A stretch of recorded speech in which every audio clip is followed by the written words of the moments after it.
que a partir do recebimento da denúncia, quem alega deve comprovar sem margem razoável de dúvida, sem dúvida razoável. A Procuradoria-Geral da República vai ter que comprovar fato por fato, sem que haja dúvida razoável. Se não houver, ou se não houver a comprovação, se restar dúvida razoável, nós teremos aqui o princípio indúbio pro réu, a absolvição dos denunciados. Mas nesse momento eu afasto qualquer inépcia da inicial, porque houve a descrição detalhada. A denúncia começa dizendo sobre a ABIN paralela, a denúncia diz, abre aspas, além dos discursos incisivos de Jair Bolsonaro, a organização criminosa se valia fortemente do meio digital para atacar os seus opositores e o sistema eleitoral, no curso das iniciativas corrosivas das estruturas democráticas. Confirmando a existência de uma ação coordenada, os mesmos alvos apontados publicamente pelo então presidente da República eram simultaneamente atingidos de forma virtual, com a criação e multiplicação de notícias falsas. Fecha aspas. Exatamente o mesmo modus operandi que também foi investigado e descoberto pelas milícias digitais no âmbito do inquérito das fake news. Continua a denúncia. Para construir os ataques virtuais, o grupo criminoso se valia indevidamente da estrutura de inteligência do Estado.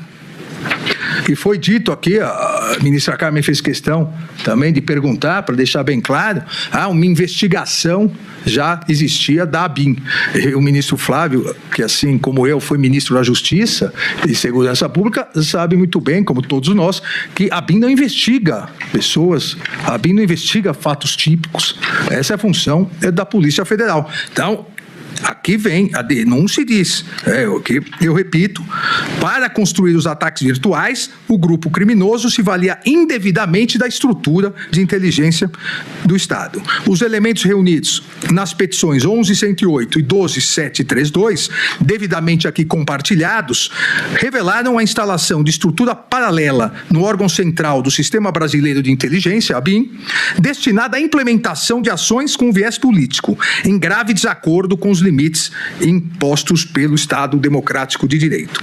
A estrutura era composta por policiais federais cedidos à ABIN e oficiais de inteligência, que atuavam sob o comando do então diretor-geral Alexandre Ramagem Rodrigues, cuja denúncia foi recebida no Núcleo 1. Entre eles ressaíam, diz a denúncia, o policial federal Marcelo Araújo Bormevetti e o sargento do Exército, ao tempo cedido à ABIN, Giancarlo Gomes Rodrigues. O núcleo atuava como central de contra-inteligência da organização criminosa que, por meio dos recursos e ferramentas de pesquisa da ABIN, produziam desinformação contra seus opositores. A denúncia prossegue, inclusive citando alguns exemplos que foram alguns casos usados como exemplo na denúncia, que mostram essa utilização da ABIN com viés de contra-informação política. Então, há um manuscrito que foi apreendido que diz: Vicente Cândido, ex-deputado PT, é o novo Vacari, a ABIN está de olho nele. E descrevia, PF preparando uma sacanagem grande. Isso não é papel da Agência Brasileira de Inteligência. A denúncia continua e cita aqui que a célula infiltrada na ABIN foi descoberta a partir da identificação de desvios no uso da aplicação First Mile, que permitiu o acesso ao serviço de localização georreferenciada de dispositivos móveis em tempo real. A ferramenta era utilizada para obter a localização dos personagens-alvo que, de alguma forma, contrariavam os interesses da organização criminosa. Em poder das informações, o grupo realizava ações de campo e armava vínculos falseados com fatos que os constrangessem. A utilização, como eu disse, das técnicas de milícias digitais. O sistema First Mile era tão somente uma das ferramentas utilizadas nas ações clandestinas do grupo. Identificou-se também o uso de sistemas ilegítimos para ocultar rastros e expedientes impróprios nos casos de alvos mais sensíveis. A partir daí, a descrição da especificidade dos núcleos, há aqui a indicação que Giancarlo Gomes Rodrigues era subordinado direto de Marcelo Bormevetti e, por meio de seus acessos, realizava as pesquisas do sistema First Mile. Que esse usuário GCL, utilizado por Giancarlo, foi diretamente responsável por 887 pesquisas. 887 pesquisas, além de outros possíveis acessos realizados por meio de senhas compartilhadas, e cita aqui as senhas compartilhadas. Também a denúncia aponta que foram identificados diálogos de WhatsApp entre Bormevetti e Giancarlo, em que o primeiro indicava alvos que deveriam ser pesquisados por Giancarlo. Os nomes levantados nas conversas claramente não partiam de decisões estratégicas de Estado ou do trabalho regular na Agência Brasileira de Inteligência. O material construído por essa célula de contra-inteligência, afirma a denúncia, era posteriormente repassado a vetores de propagação em redes sociais, perfis falsos, perfis cooptados, aquela mesma estrutura, já cheguei a dizer aqui no Núcleo 1, aquela mesma estrutura de produção de notícias fraudulentas para difamar, no caso, várias vezes o Poder Judiciário, o Supremo Tribunal Federal e seus membros, o Tribunal Superior Eleitoral. A partir disso se produzia, o núcleo produzia perfis falsos, robôs e pessoas engajadas nessas milícias digitais divulgavam. A partir disso o núcleo político aparecia para dar voz a essas notícias. Ou seja, olha, nas redes sociais o que estão falando, e, entre aspas, lavavam a notícia que tinha sido produzida por eles mesmos, de forma fraudulenta. Ao chegar no núcleo político e o núcleo político reverberar isso, aí, como era o núcleo político que estava falando, a imprensa acabava divulgando o que esse núcleo político falava. Então, a origem ilícita acabava, entre aspas, como se fosse uma lavagem de dinheiro, aqui uma lavagem de notícias fraudulentas, a origem da notícia acabava desaparecendo. Há aqui a indicação na denúncia que os elementos reunidos indicam que o grupo infiltrado na BIM ali se instalou ainda no início do mandato de Jair Messias Bolsonaro em 2018 e foi autor de ataques virtuais a alvos diversos que lhes contrariavam os interesses. E cita aqui um caso interessante de um fiscal do IBAMA que entenderam que tinha atingido a honra do presidente e, a partir disso, fizeram eu diria, uma blitz em relação a esse fiscal do IBAMA. Ministro Alexandre, Vossa Excelência permite apenas uma breve observação sobre isso que Vossa Excelência acabou de mencionar quanto ao grau de danosidade ou de lesividade que emerge dos meios empregados. E esse debate talvez seja um dos mais importantes e inovadores desse julgamento, porque, para além do debate sobre se havia ou não violência, grave ameaça, que é um debate obviamente imprescindível, há o debate sobre a natureza das fake news como caminho de execução de um crime, porque às vezes há uma ideia de minimização, e não me refiro apenas a... Ministro, se Vossa Excelência me permite, claro. Aparteando a parte. Eu acho que a Alexandre concorda, eu concordo. Na verdade, nem é um caminho, é um instrumento. Isso, instrumento. É um meio de que se vale para destruir a confiabilidade institucional da qual vive a democracia e as instituições e, depois de tudo contaminado, cai fácil qualquer estrutura democrática institucional. Então, na verdade, o ministro Alexandre me lembra uma coisa na hora que eu estava estudando o processo. É a mentira como commodity. Vira um bem. Paga-se por isso, a quem ganhe, a quem faça, a mentira como commodity para comprar a antidemocracia. E por isso é que, para mim, não é só um meio, mas um instrumento de que se vale para chegar ao fim. A mentira muitas vezes, nestes casos, tem sido usada como um instrumento específico para uma finalidade, como eu preciso de uma arma como instrumento material para um assassinato que eu resolvo, ou como veneno. A mentira é um veneno político plantado socialmente e exponencialmente divulgado por por redes, por plataformas, por novas tecnologias que hoje são um grande problema. Só para dizer, claro.